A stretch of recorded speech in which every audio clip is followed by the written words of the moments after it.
back. We have our first conversation for this morning, something that I think I'm very excited to talk about, discussing to curb the culture of sexual abuse. It is a new program that is being taken out by the National Defense and Border Security Ministry.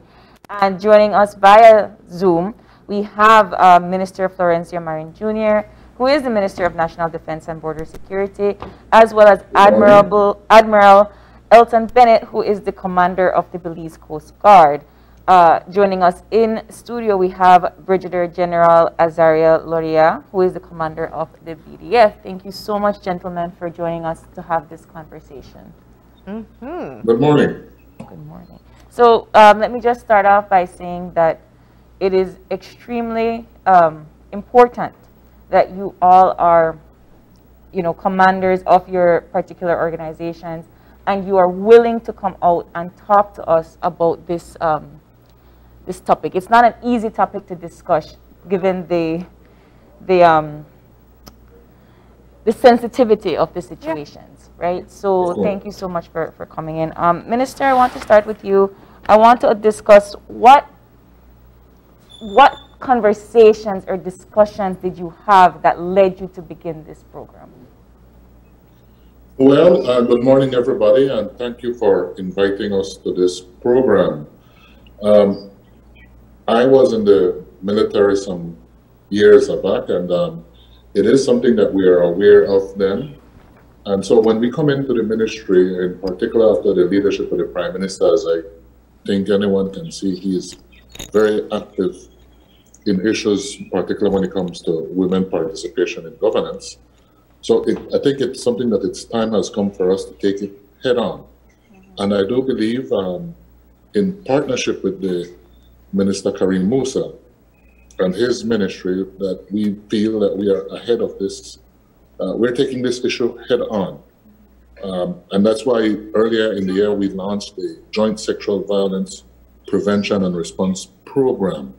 So because it is an issue and it's not going to go away, and as long as human beings are working in an organization, there will always be friction. And the only way we feel we can address it is if we take it head on and make it, bring it to the forefront so that everyone can know what the issues is, how they can address it, and in particular for the victims, how they can seek some form of justice if it occurs to them. Yeah. I mean, starting off with just understanding the context, women are predominantly a minority in security forces. About 10%. 10% across the board. Which one has the largest representation? B.D.F.? The Belize Defense Force has, well, let me give you a backdrop. First of all, good morning. Good morning. Welcome back, Brigadier General. Thank you very much. Thanks. Good morning, Belize. It's a pleasure to be back here at Channel 5. Open your eyes.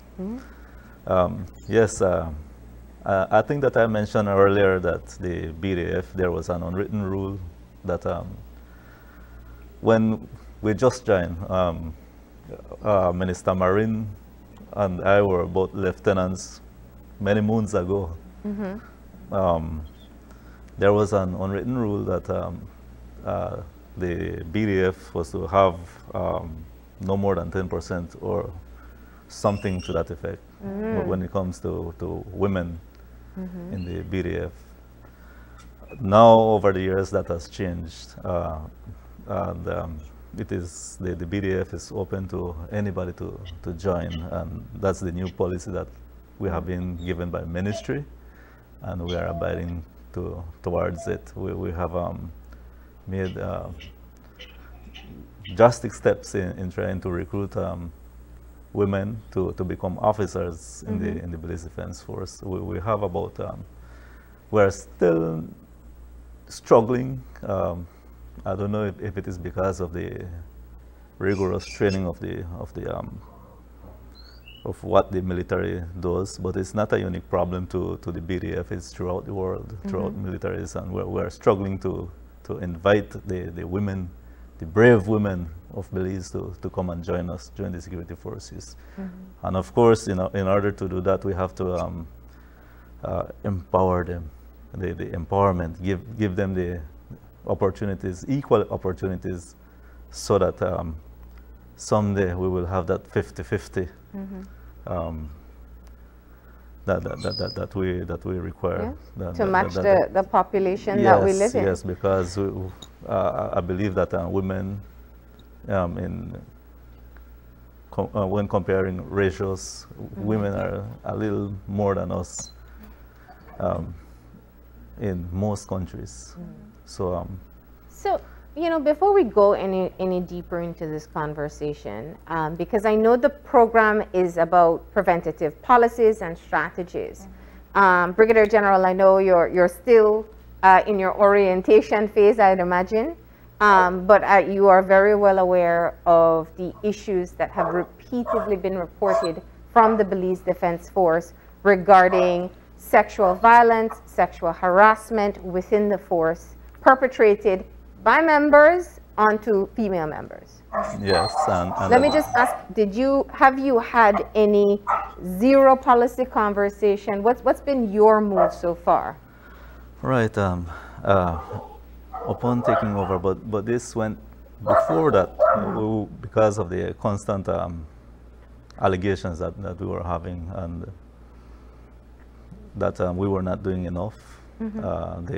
The media, of course, you guys keep us transparent, and that we have to bring these things, this situation to light. So before such incidents arose, we used to treat those things internally. But that is not the case anymore, because we were ordered to, well, we were directed to do an amendment or sexual harassment and response prevention policy, and that's what we did. So now what we have done is to make sure that the victim or the complainant has options to either do it internally with us. Of course, I'm talking about the what additional steps are needed to prevent it to go to court, to the courts, either internally, or if the victim or complainant chooses, to the police. So before, they never had the option to go directly to the police, and that policy change now allows them to. Well, it was not written per se, but now it is there. It is written now, so they have options to. And what's your personal stance on the stories that you've heard? Zero tolerance. It is something that should have not been condoned, and during my tenure as the B.D.F commander, it's zero tolerance. We will investigate every single issue as long as it is reported, or even if it's not reported, we will still take measures to do something to try to avert it. Yeah. There were often allegations where certain victims came out and said that they did report it and nothing was done. So how are you guys doing with this program to make sure that these allegations, these complaints, they're filed, they're done their due diligence, they're properly processed, and so that the victim can have a peace of mind? We are, yes, and hence the reason the policy was amended to start with.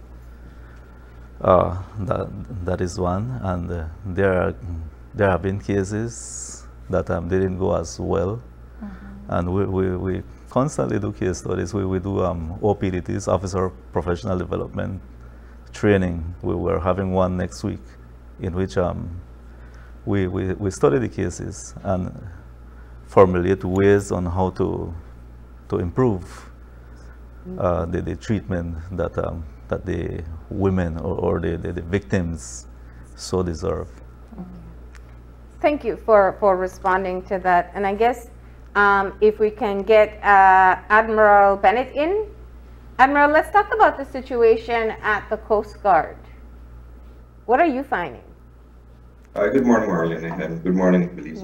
Certainly, feels good to be here and to speak about something that is very uncomfortable, sexual behavior and sexual conduct in the services. But definitely a discussion and conversation that needs to be had. And as mentioned earlier, any military force or any organization that would have different genders working, you will have friction, you will have issues. So it's a good thing for us in the Ministry of Defense to be spearheading an initiative like this, cognizant that there are issues that needs to be addressed, and being very proactive with this policy puts us in the right direction, in the right position to be able to deal with those issues. Whilst we have not had as much reported cases, it doesn't mean that these sexual misconducts are not occurring. So this protocol really sets us up in the right direction to ensure that there are different reporting mechanisms that will be able to address those issues of sexual misconduct. We have very, very few reported cases. As a matter of fact, over the past 2 years, we've only had 2 cases reported of sexual harassment, and it's not even sexual violence. That is not to say that these activities are not happening. Why they're not happening is a different story. Whether it's trust in the system, trust in leadership, or just being very uncomfortable to report it is one issue. So these strategies and these policies falling out from this protocol certainly puts us in a better position to be able to address these issues. Yeah, and you know, what was the policy in place before for the Coast Guard for reporting?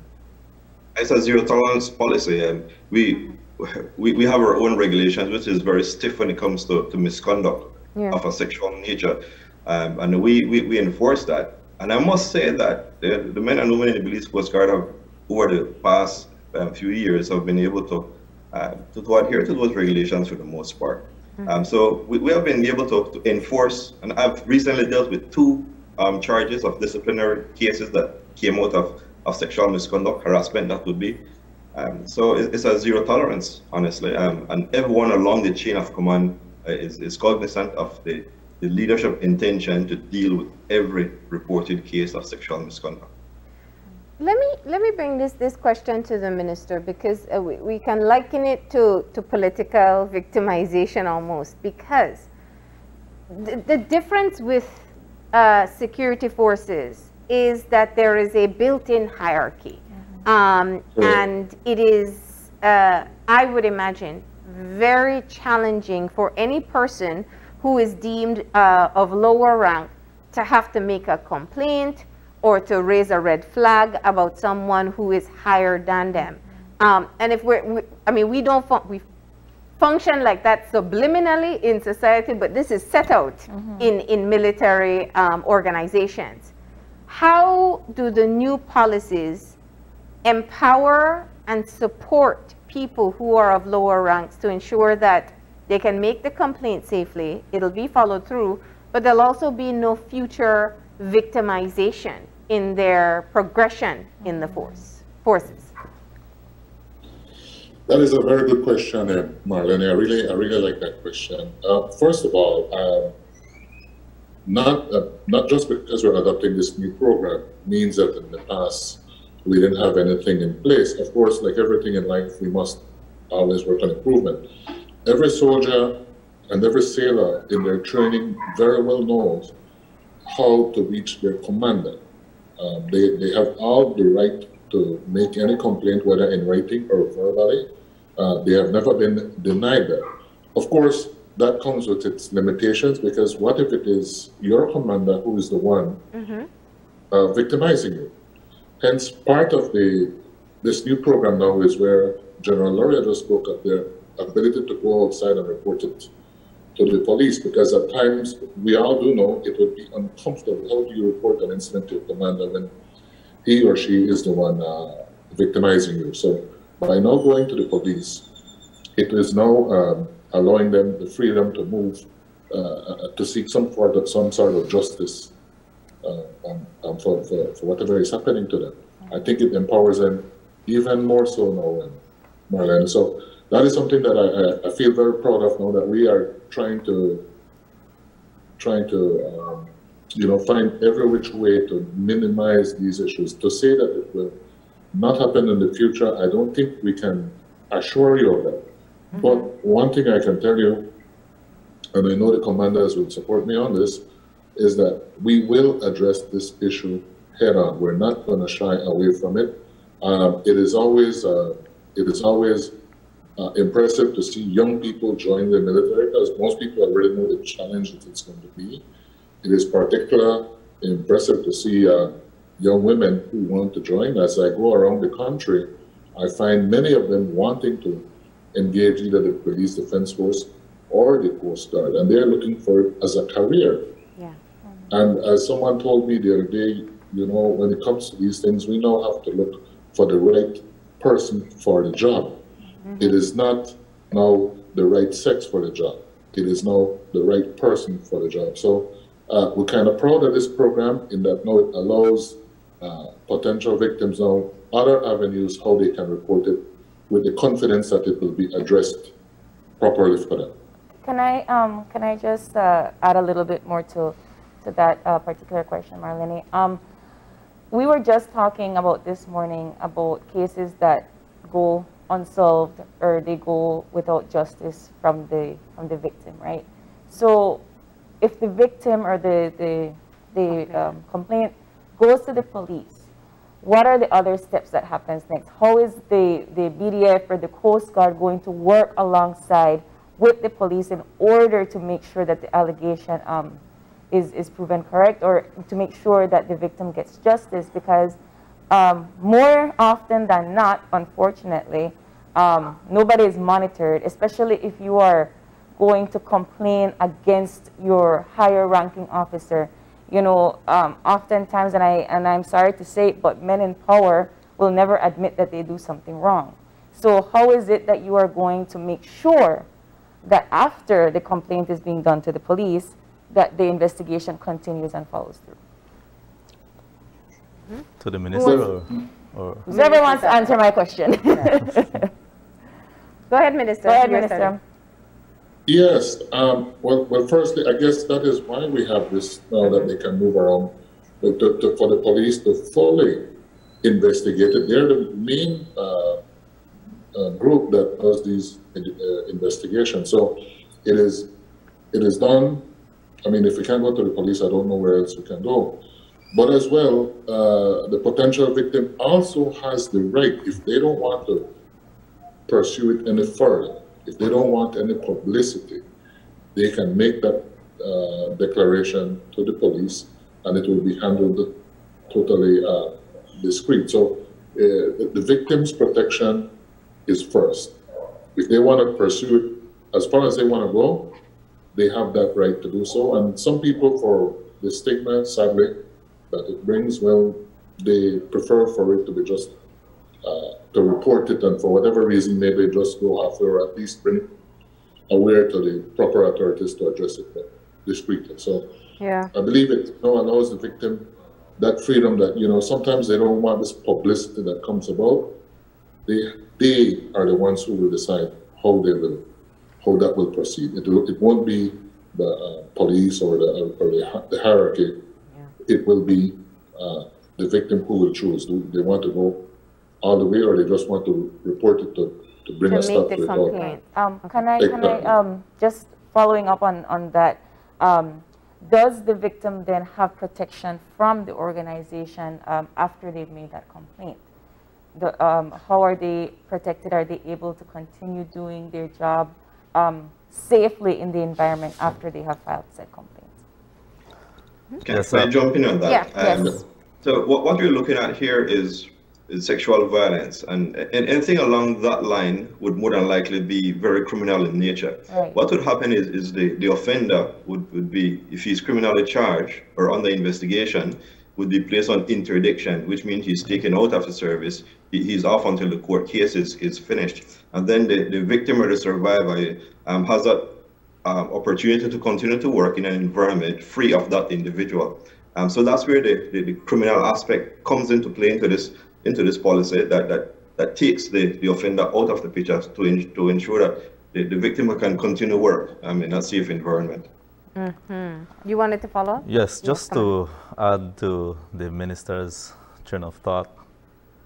is that in the B.D.F, whenever we get a complaint from whoever, it is a board, an investigation board is formed up, which is headed off by an officer of no lesser rank than a captain, a medical practitioner, preferably our FMO takes over the reins too as well, and a few others that are experts in that type of investigation process. If we do it internally, then a court-martial board would have to be convened, because that is a serious offense. That is a prevalent offense in the Belize Defense Force. But if the complainant so chooses to go to the police, we still convene that investigation board and work in unison, in coordination with the police department, to facilitate the investigative process, to give it a quick solution.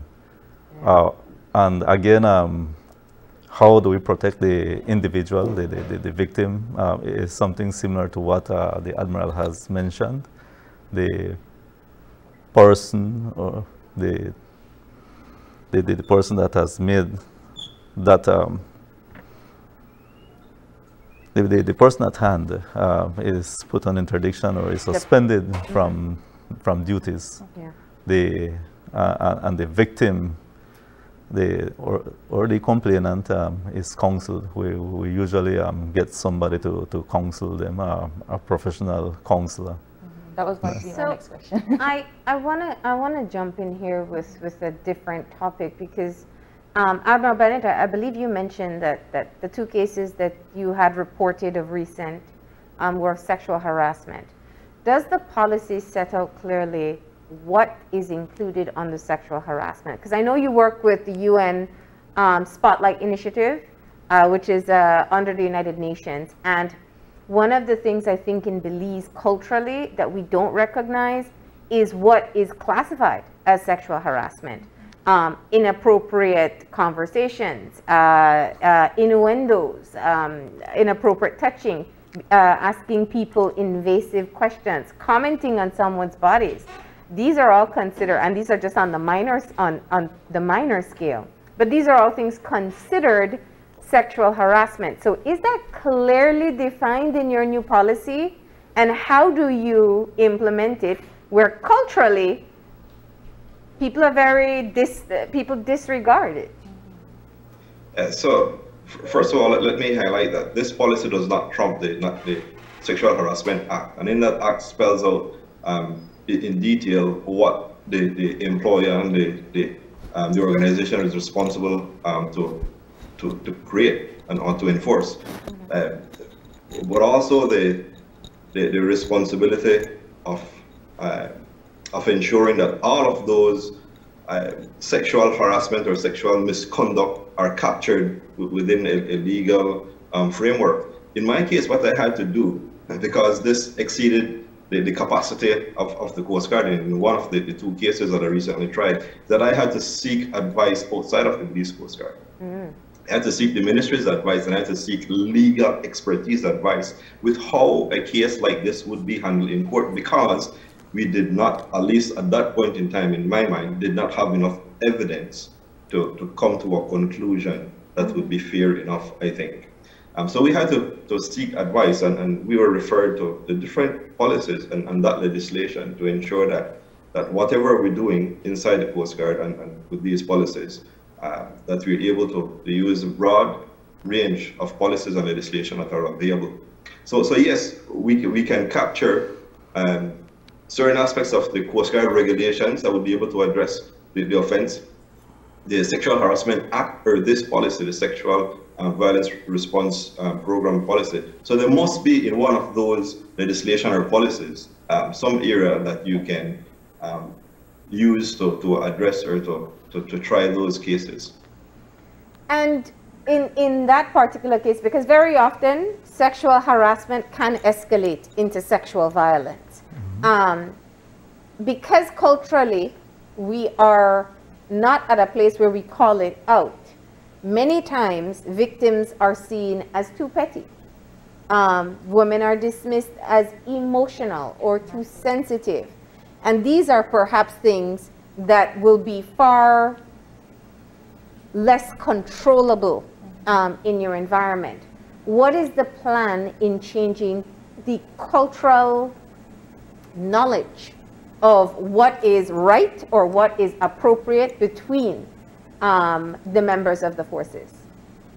What this policy requires us to do is to have regular sessions internally with our service members to ensure that they're sensitized on this policy, but also a structure to put in place that includes members who are not a part of the service, that would form a part of the response mechanism to come in and to do expertise, education, and awareness for our personnel on a regular basis, so that each person in the Coast Guard, men and women, are aware of the support system that is available, and that will build confidence in the reporting system. Fantastic. Let me bring this back. Marin, Go ahead.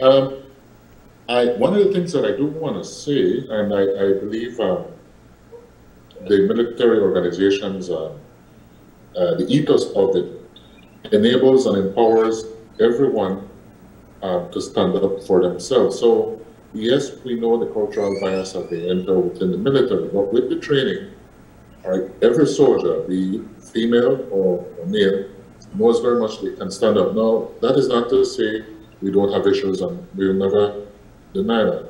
But even our female soldiers and female soldiers know that they can stand up and they can report it. So they do know that they can stand up for these things, and that is what we're training them. Because remember, we're training them to the defense of our country, so they will have learned that you got to stand up for yourself as well. And again, either you address it, if it is something that within themselves they can address, of course, but clearly they know they have a responsibility to take it higher up if it is something that is escalating and it must be addressed. And clearly, Admiral Bennett and General Loria, will not tolerate it at all within the organization once it is brought to light. And I think that's one of the biggest things that we in our ministry is trying to promote, all these different activities, because only by discussing the issue publicly, addressing it with different sessions, only by doing that, we believe that we can help, one, bring it to light what is occurring, and as well help minimize occurrences of it, and more important, to have our female sailors and female soldiers know they can seek justice if anything is to happen. Go ahead. In addition to minister training, he mentioned something very important as training, and we do training abroad, of course, and we learn from the experiences of other militaries. The officers and even the enlisted do training in the military schools abroad. Thankfully, we get a lot of opportunities, training opportunities in America, in the US, Canada, and the region. And they too are experiencing similar problems, and we undergo their type of training, get their experiences, bring it back home, and we in turn formulate our own policy. Thankfully, as well, we have a legal advisor at the Ministry of National Defense. We have two as well, and so we have the expertise, and they in turn formulate the policies required, kind of legislate it so that it becomes the internal policies, of course, with external consequences as well, depending on how the victim or the individual chooses to go through it. Yeah. So we have a system in place, and it's not set in stone. But it needs to be. But yes, it needs to be, but we use that to keep improving. There are some questions that you're asking right now that perhaps could add on to that.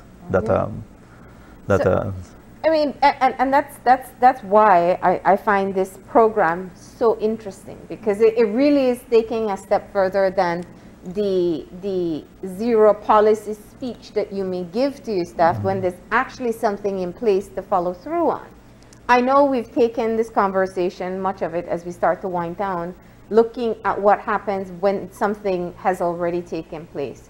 But Minister, let's not miss the opportunity to talk about, it's called the Joint Sexual Violence Prevention and Response. We're focused on response.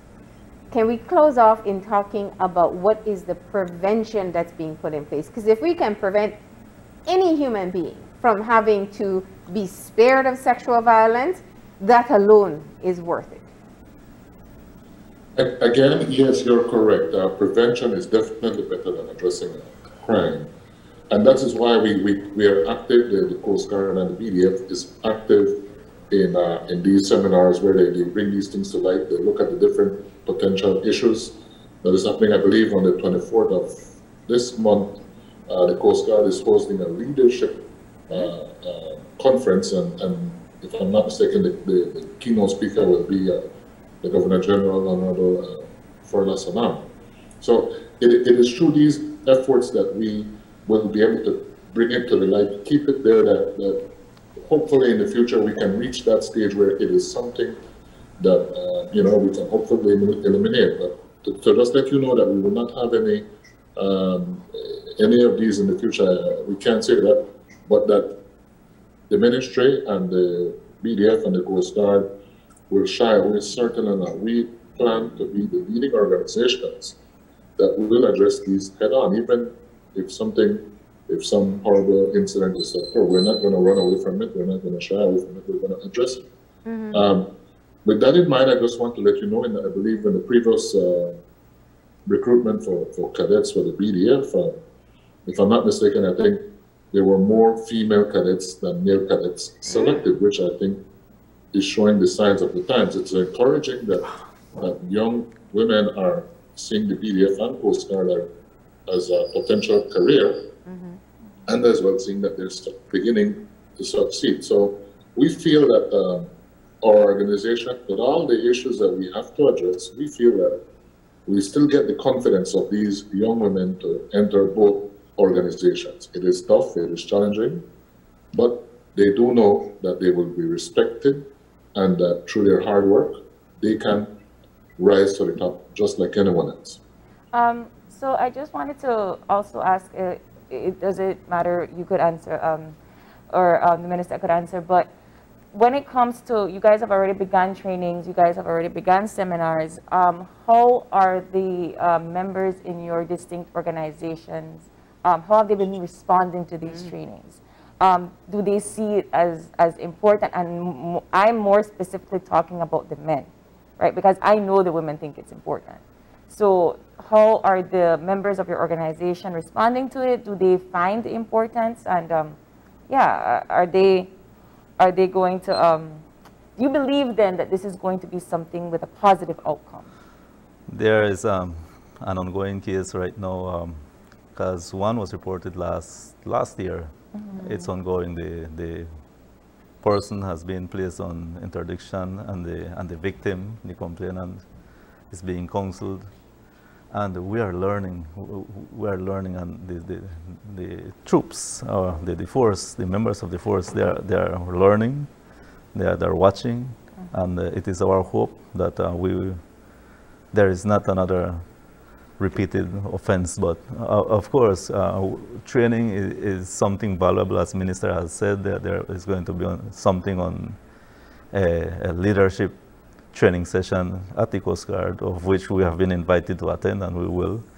The following day, there will be another session in Price Barracks, in which we are going to invite all the security forces and BATSUB, because BATSUB have a presence there as well, and they have a few that are in Price Barracks in whatever form that they're employed. But we are going to invite them to come and attend, listen to what we have to say as well. And of course, there will be more events during the day.